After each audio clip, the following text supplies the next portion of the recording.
10 of them. Ready?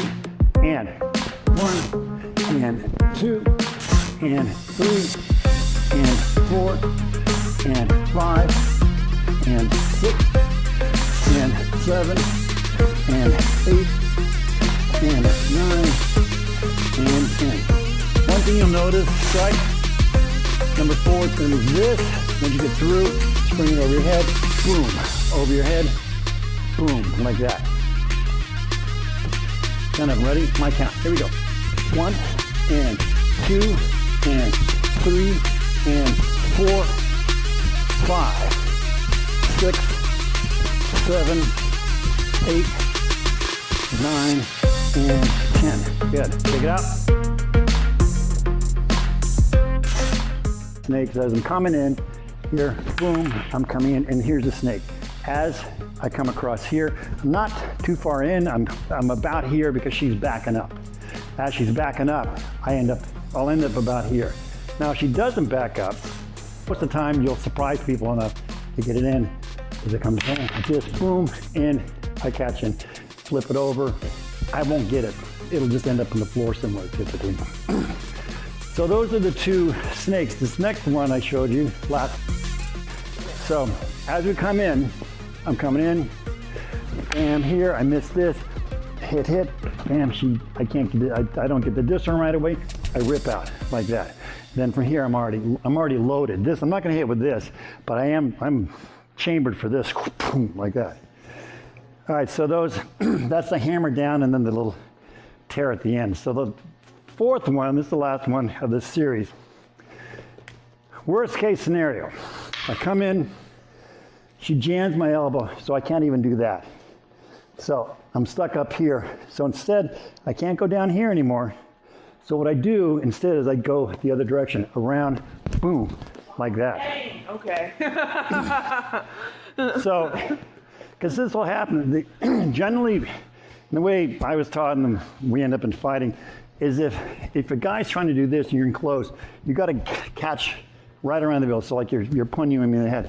It's easier if someone's a little tall, shorter. But I'm going to try and control you down here at the elbow. Control here, wrists are easy to dislodge from. If I get your stick, that's what you don't want. Sticks are really easy to hold on to because, look, you can do that easily. So, and then once we're here, this is kind of a 50-50 position. I mean, if I had my druthers and it was just one-on-one, I might close. Because if you're in like this, even if you're doing this in the head, you won't, in the heat of battle, you won't feel it. So anyway, so here I come across, you jam my elbow like this. I can't get the disarm more. From here I come around. Oops, sorry. Oh, you're good. Sorry. Push again. Come around, bam, like that. And this is the shearing. I'm shearing down as I'm coming up. So that's number 4. Make sense? All right, go forth and dislodge each other. So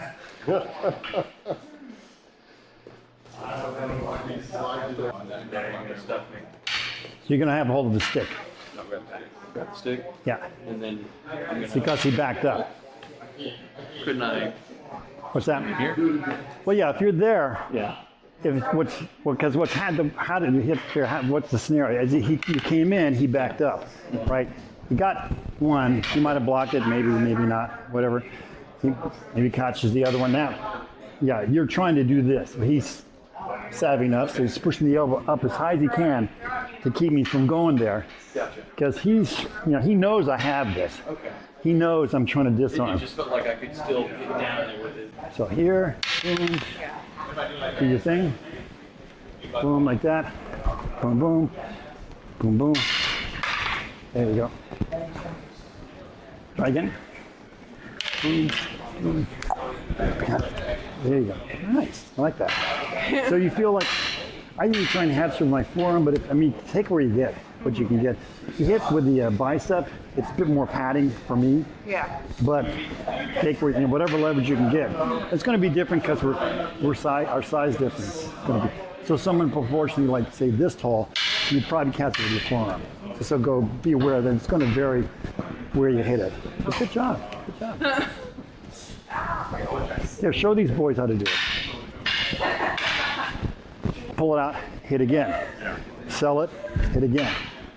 I'm sorry, you're right. You good? God, it's like a kindergarten sometimes. Thanks for keeping track of them. Just keep them honest. I know it's a full-time job. All right, stay away from them. They're a bad influence. Yeah. I think it's just that we're thinking of it just because we're going like training speed, but like say if like here. Yeah. And then like what's like preventing him from like if I'm rotating with this, like trying to just jump to my back. That won't happen. Just because of the training speed. Yeah, because because how that happened, he's loaded up one way or the other, and you're coming in. As I'm coming in, bam, bam, like that. Oh, yeah. It'll be that fast. Because we're going so slow. We're thinking about Yeah, because if you're just standing around, sure. If he's having a cigarette, you're having a cigarette. Then, that's what's going to happen. But it's compressed in like 2 seconds. Everything that you're doing. So if it's taking you 5 minutes, do that in 2 seconds. You'll realize. Yeah. I mean, is there a possibility? Yes, there is. And I've done it because the guy missed. Yeah, he chased, and that's the other thing. I'll say this: don't chase it. If it's not there, don't chase it. If you're this close, that'd be hard to do anyway. So from here, it's going to be around, boom, like that, and I'm pulling down as this is coming up. Okay. I'm not going to dislodge his elbow. I'm not going for his. I'm going for the back of his hand. Like the wrist.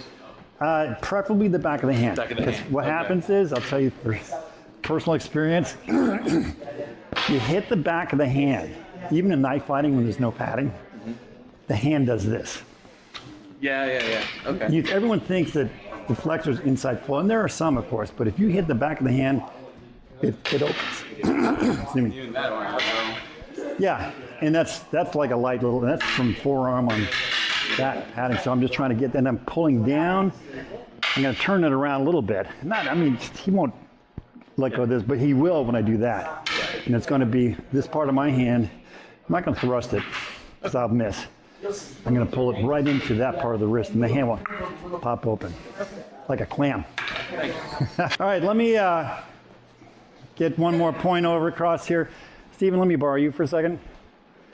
So the question comes up that what happens, and this is what you guys just brought up, what happens if we get here and we get stuck? Well, someone like anybody here, whether it's Stephen or anybody here, we all have a jiu-jitsu background. What would you do if you saw this? You go to the back and immediately tie me up or take me to the ground. Yeah. So that's the first thing. So rule number one, when closing, I call it rule of three. If I'm closing, boom, and Stephen backs up, and by step three, so 1, 2, 3, so keep backing up. Yeah.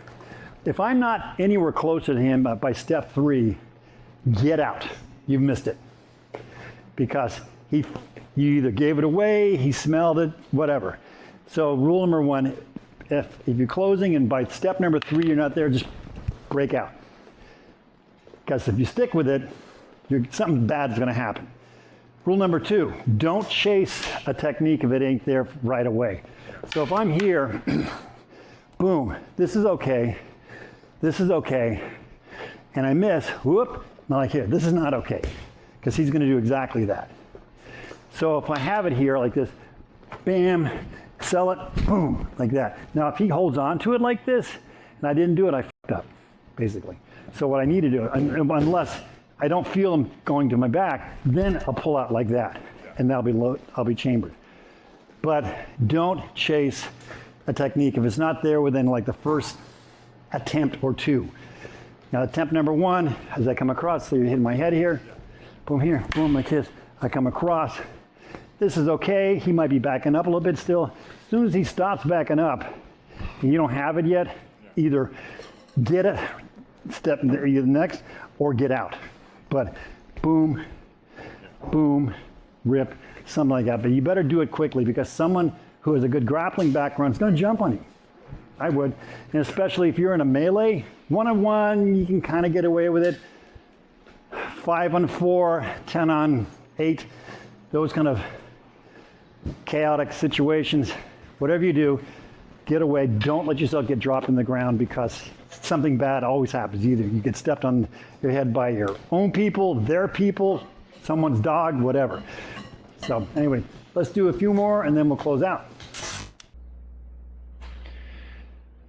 So we talked about, up to this point, we've talked about 4 disarms. I talked about the snake disarm, where you're coming across, taking a shot from here, snaking around.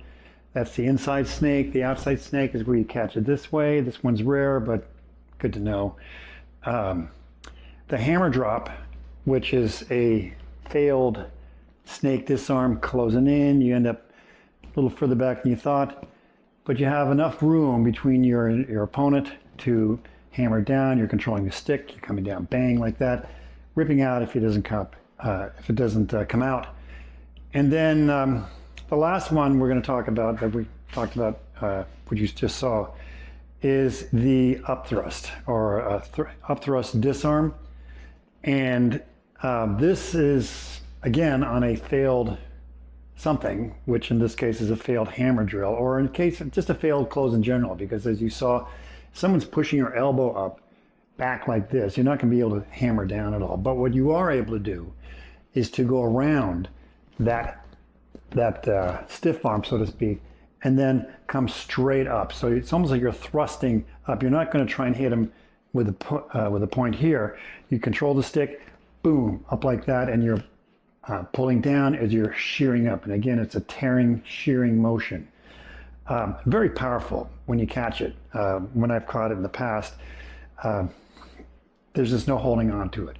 There are nuances even after that. But the point on these last two, the hammer down and the upthrust, is that you can do those with gloves. The first two you can do, first one, the inside snake, you can do with gloves, kind of, sort of. The outside snake, you need something very light and very dexterous that allows you to go ahead and do that.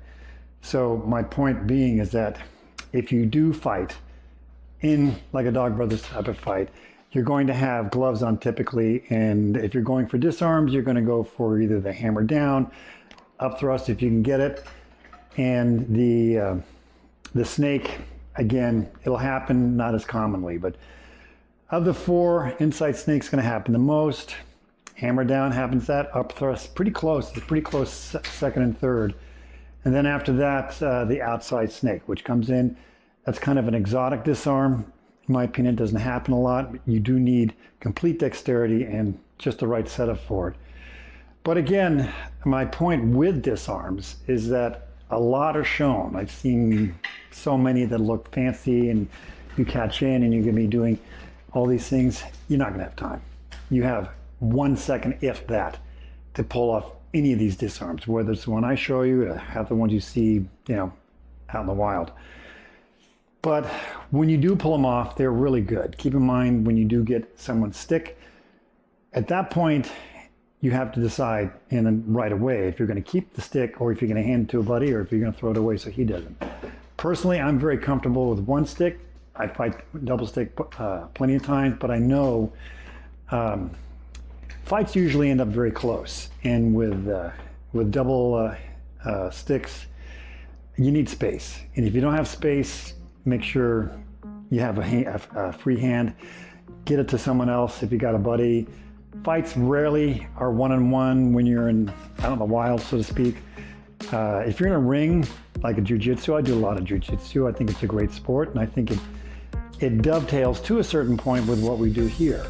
But that said, the whole point of this, at least the way I was taught from Leo, was that it's rarely one-on-one. It's usually village on village, 3-on-1, 5-on-2, 5-on-3, 8-on 3 or 4. Those are usually the odds you're going to run into, and that's kind of what you need to prepare for when you're training with this. And that's what a lot of the Filipino people from who came originally, that's the way they thought. They would fight one-on-one with each other to train, but when it came down to an actual defending your village, defending your livestock, defending your family, your property, it was rarely one-on-one. It was you, your family, and everybody had a knife, everybody had some weapon. So keep that in mind when you're training, not just the disarms, but any of the strikes. Next, we're going to be talking about knife offense. I don't call it knife defense, and you'll see why in the next video. But I appreciate your attention, appreciate you taking a look at it. Hope these disarms work for you. Give them a shot, let me know how they turn out. Thanks for watching, see you around.